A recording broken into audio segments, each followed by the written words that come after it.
Hoje nós vamos falar sobre o livro Rápido e Devagar, Duas Formas de Pensar, do Daniel Kahneman. Coloquei como título para esta apresentação, Fui Enganado. Então vou lhe dizer do que se trata e como você vai o ler rapidinho. Vai conter spoilers, porque nós vamos abordar algum ponto do livro. Se mesmo depois de ver este vídeo você ainda quiser comprá-lo, pode usar um dos QR Codes abaixo. Esse daqui, se você quiser ler o livro físico, esse de cá, se você quiser ler o livro digital, e esse daqui do centro é um livreto nosso, que está na Amazon, o e-book. É uma forma de vocês contribuir conosco. Também aqui de lado tem outras formas para você contribuir conosco, seja pelo Pix, ou mandando alguns satoshis pela rede Lightning para a gente. Não esqueçam de se inscrever, curtir e compartilhar o vídeo. Nossas considerações iniciais. O autor Daniel Kahneman, ele ganhou o Nobel de Economia em 2002. Sua leitura é frequentemente indicada ou é visto nas mãos, mesas e prateleiras de influenciadores de finanças e investimentos. Se seu interesse é prático em finanças e economia, você não vai encontrar isto neste livro. Este livro trata de economia comportamental e dizem que mudou tudo, mas na verdade, depois de lê-lo, para mim não mudou nada. Até porque, quando eu fui ler, o meu interesse era justamente na parte de investimentos, e de finanças e economia, e o assunto que ele aborda é um pouco diferente disso. Ele vai lhe proporcionar um certo tipo de conhecimento, mas sua leitura é muito maçante e por vezes desinteressante. Se você estiver pensando em colocar um negócio que vai tratar muito com pessoas, talvez alguns dos pontos abordados no livro lhe ajudem a melhorar sua forma de trabalhar, você entender um pouco como a mente das pessoas funcionam, e isso pode lhe ajudar bastante, mas se seu interesse era como o meu, na parte de investimentos, então ele não serve para você não. Nas palavras do autor, a não ser por alguns efeitos que atribuo na maior parte à idade, meu pensamento intuitivo é tão propenso à superconfiança, previsões extremas e falácia do planejamento quanto era antes que eu estudasse essas questões. Ou seja, mesmo conhecendo o principal do livro, isso não vai mudar nada em você e continuará, muito provavelmente, cometendo os mesmos erros. É claro que isso aqui que eu estou dizendo é uma generalização. Algumas pessoas vão ler, vão ter ciência dessas coisas e vão evitar, se não completamente, mas em alguns pontos. Os principais pontos do livro, o autor divide o funcionamento do cérebro em duas partes, que chama de Sistema 1 e Sistema 2. Isso vai estar logo no começo do livro e é uma das partes mais interessantes do livro, se não a mais interessante do livro. O cérebro usa muita energia, então muito do que fazemos e concluímos é delegado ao que ele chama de Sistema 1, que é um sistema mais automatizado e, portanto, mais rápido. O Sistema 1 tem limitações e é mais facilmente propenso a erros. O Sistema 2 ele é mais lento, só entra em ação quando é acionado por questões que precisem de mais atenção e não tem respostas prontas, automatizadas no Sistema 1. Ele também vai abordar algumas heurísticas e vieses do pensamento. Ele aborda pontos como excesso de confiança ou fazermos previsões como a quase totalidade das pessoas dão mais valor às perdas que aos ganhos, e como o seu eu recordativo se sobrepõe ao seu eu experiencial. Continuando dos principais pontos do livro, ele reforça que as perdas têm muito mais impacto em nossas escolhas do que os ganhos. Assim, mesmo questões que sejam equivalentes, Se for usado, por exemplo, as palavras salvar e morrer, ou pagar, perder, torna a primeira mais aceitável que a segunda, mesmo que isso seja equivalente nos dois casos. Que as opções default, em geral, não são modificadas. Isso é, se você quiser que algumas pessoas, ou a maior parte das pessoas, ao preencher determinado cadastro, mantenha a opção de querer, então essa opção ela deve vir por default marcada. É mais difícil as pessoas irem lá e desmarcar, certo? Que nossas lembranças da experiência têm muito mais efeito sobre nossas escolhas futuras que a própria experiência. Aborda o conceito da ancoragem e aceitabilidade de negociações. Esse também é um ponto interessante e é bom dar uma olhada. E que, em geral, as pessoas tendem a se acomodar com as situações às quais já estão habituadas. A recomendação para a leitura do livro.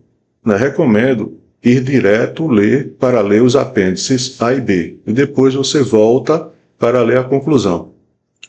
Marque os pontos que encontrar aí que lhe chamarem a atenção e depois os procure no livro para se aprofundar nestes pontos específicos. Fazendo isso, é provável que você termine a leitura em 1 ou 2 dias. Serão apenas 35 páginas e mais alguns pontos específicos que você irá procurar. Alguns pontos que lhe chamarem a atenção ou que vocês precisam se aprofundar, certo? Agora algo sobre probabilidade e apostas, que é algo que ele menciona bastante, né, durante o livro. Ele fala bastante sobre probabilidade, escolhas e apostas, e um ponto ficou parecendo contraditório, então quero deixar um pouco sobre o que entendo sobre o assunto. Bom, o primeiro ponto é que moeda não tem memória, isso é, se você fizer um lance de moeda, ela tem 50% de chance de dar cara e 50% de chance de dar coroa. E o primeiro lançamento da moeda, ele não tem nenhuma interferência sobre o resultado do segundo lance. Assim como o próximo lance também não vai sofrer nenhuma interferência dos resultados passados. Ou seja, a probabilidade de dar cara ou coroa sempre será 50% para cada. Assim como o sorteio da Mega Sena, né, cada sequência numérica em todo sorteio tem a mesma probabilidade de sair o número, a sequência. Ou seja, uma sequência, por exemplo, 1, 2, 3, 4, 5 e 6, mesmo que ele não saia em algum sorteio, no próximo sorteio, a chance de ele sair é exatamente a mesma do que nos anteriores.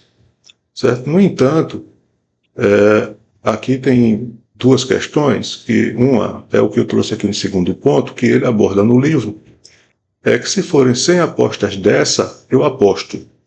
Isso ele menciona porque uma certa pessoa deu uma certa determinada condição, que vamos abordar um pouco mais na frente, e nas condições que ela colocou, a pessoa respondeu: se for só uma vez a aposta, eu não farei.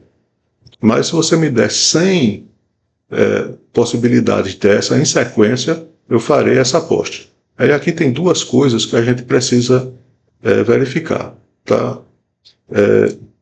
Veja bem, apesar de que o primeiro lance da moeda ele não interferir no segundo lance, assim como no sorteio da Mega Sena, todos eles vai haver a mesma possibilidade de você ter a sequência, uma sequência qualquer. O que acontece é que o que a probabilidade indica é que a longo prazo, certo? Se você vai fazendo vários sorteios de moeda, isso tende a longo prazo a se estabilizar próximo de 50%, seja para a cara, seja para a coroa, certo? Então, se você dividir, se você observar que em alguns lances passados saíram cara e não saiu nenhuma coroa, quando você olhando para a probabilidade, isso aqui vai tender a 50, então há possibilidade de que, se isso se repetir indefinidamente, em algum ponto vai começar a sair coroas, certo? E, como eu disse, a longo prazo, isso tende, né, a tender para ficar próximo da linha de 50%, certo? Então, não é pelo motivo de que a moeda não tem a memória, ela, apesar de não interferir, né, no próximo lançamento, isso não quer dizer que a longo prazo ela não vai realmente tender a fazer com que determinadas apostas, né, ou opções de apostas, elas sejam mais ou menos vantajosas para você. Assim como o sorteio da Mega Sena. Então, mesmo que na Mega Sena a probabilidade de que determinado número para ser sorteado, deixa eu diminuir aqui um pouquinho a intensidade da caneta, ele seja de 5 vezes 10 elevado a 7, se nenhum sorteio for feito, a probabilidade de sair um número que nunca foi sorteado, ela é de 100%. E a tendência de sair um número que nunca foi sorteado, à medida que os números vão sendo sorteados, essa tendência ela vai ficando cada vez menor, até que, passando dos 50%, após os 50%, a chance de sair um número que já foi sorteado, ela aumenta, certo? Então, eu não aposto, não faço apostas, mas quem faz apostas, eu acho que deveria olhar quais números já foram sorteados, até se chegar na metade,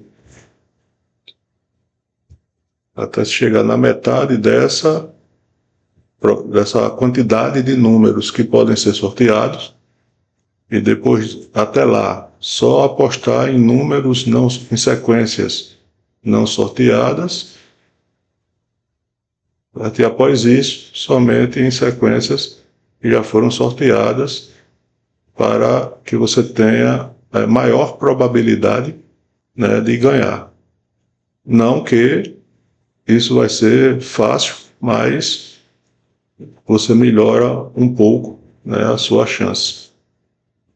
Aí aqui nós temos o outro ponto, que você não deve confundir essa aposta que é trazida no livro com apostas esportivas, né, as chamadas bets. Isso porque esse tipo de aposta que o autor traz, ele é diferente, bastante diferente do que se vê nas apostas esportivas. Veja só como é que ele traz a questão. Você aceitaria uma aposta para lançar uma moeda em que ganhará $200 se der cara e perderá $100 se der coroa? Veja que, primeiro, essa questão ela tem 2 pontos. Aqui você está participando de uma aposta de 50%, certo? Ou seja, você só vai dar cara ou só vai dar coroa, e como já foi explicado anteriormente, né, isso aqui ele vai tender a se fazer muitas apostas a que se estabilize em 50%. Então, se em algum determinado ponto essas apostas começar a dar mais um do que o outro, então, em algum momento, ele vai começar a sair mais o outro, o segundo, do que o primeiro. E isso vai se encaminhar, vai tender a ficar em 50%. Né? Diferente das apostas esportivas, você tem o time da casa, né? Você tem o empate e você tem a vitória do time visitante. Então são 3 possibilidades distintas. E isso não há uma tendência clara. Além de que, isso daqui é bem diferente do que você vê nas bets. Né? O que é que você vê nas bets é o seguinte: você vai apostar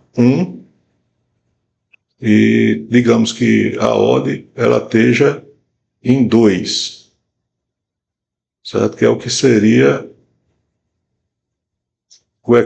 que a maior parte das pessoas iria achar que seria equivalente a isso aqui. Né? Se você apostar 100, você vai ganhar 200. Não, não é isso que está escrito aqui, não. Isso é diferente do que está aqui na odd. Certo? O que acontece na aposta esportiva é que você vai colocar 1 e isso é multiplicado pela 2. Isso aqui você já vai entregar. Então, se você acertar a aposta, no final você vai ter 2. Só que desses 2, um é seu e o outro é da bet. Certo? Nesse caso aqui, não. Você entrou com 0, certo? E se você ganhar, você vai ter 200 ou 2, né? Vamos simplificar aqui, né? Vamos deixar 2. E se você perder, aí você vai ter menos 1, certo? Isso, com o passar do tempo, ele vai lhe dar uma vantagem, né? Porque você está ganhando mais do que você está perdendo a cada lance. E à medida que a sequência de sorteios ela for se estabilizando em 50%, você vai ter mais valor ganho do que valor perdido, mesmo que você acerte somente metade das apostas que você fez, certo? E isso é bastante diferente do que aparece na bet, tá? Deixa eu só mudar aqui para lhes mostrar outra coisa, né, na questão da bet. Aí vejam só, aqui eu peguei alguns jogos que teve aí outro dia e entrei num site de aposta qualquer e peguei quais eram as odds, certo? Que estavam, né, nessa data. Então nós tínhamos o Bahia contra o Bragantino, o Bahia com a chance de vitória, o Bragantino com 5, né, de odd, né, da vitória do Bragantino. Esses números aqui, eles destacam uma probabilidade implícita. Né? Essa odd de 1,68, né, queria dizer que 59,52% de chances do Bahia vencer o Bragantino. 26,67% do jogo sair empate e 20% de chance do Bragantino vencer o Bahia, certo? Se vocês quiserem saber como calcular essa probabilidade implícita, é simplesinho, você vai pegar 1 e vai dividir pela odd, certo? Aí você vai saber qual é a probabilidade implícita, tá?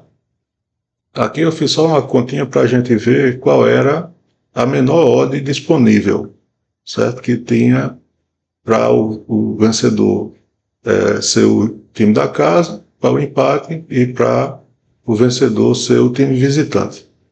Tá? Então, peguei aqui que a menor odd de todas seria 1,5. Aí, aqui abaixo, né, eu coloquei os resultados, certo? De alguns jogos que houve na rodada 30 do Campeonato Brasileiro da Série A. certo? E aqui embaixo eu fiz uma outra tabela, né, supondo que os melhores colocados na tabela na rodada 29, ou quando eu peguei, isso aqui eu não lembro bem ao certo, não, acho que eu peguei os melhores, a tabela dos melhores após a rodada 30, certo? Aí, mas isso não vai atrapalhar o que eu quero lhes mostrar aqui. Então veja só, aqui está marcado, os de azul são os times que jogaram em casa, e os que está marcado em verde são os times que foram visitantes, certo? E aqui está como vencedor o time que estava melhor classificado, o que foi realmente que ganhou, né? Aqui, pelo resultado, né? O Fluminense venceu, né? O Mirassol venceu, certo? Então vamos lá. E a gente fez a seguinte, vamos colocar aqui. O Atlético Mineiro venceu. Você apostou, certo? Que os melhores classificados da tabela ganhariam. Então, o Corinthians venceu. Perdão, precisei colocar uma pausa. Continuando aqui. Então vamos lá. E Fluminense, certo? Venceu. O Mirassol venceu. Aí o Flamengo perdeu. De Bahia perdeu. O Botafogo empatou. O Grêmio venceu. O Vasco venceu. E o Palmeiras empatou. Certo?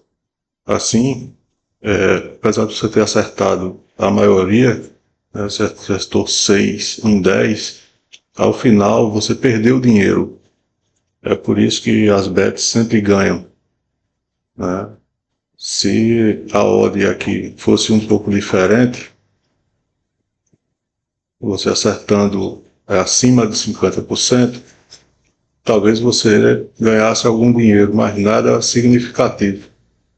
E é certo que se você for muito bom em prever resultados de futebol, a longo prazo, você vai perder dinheiro.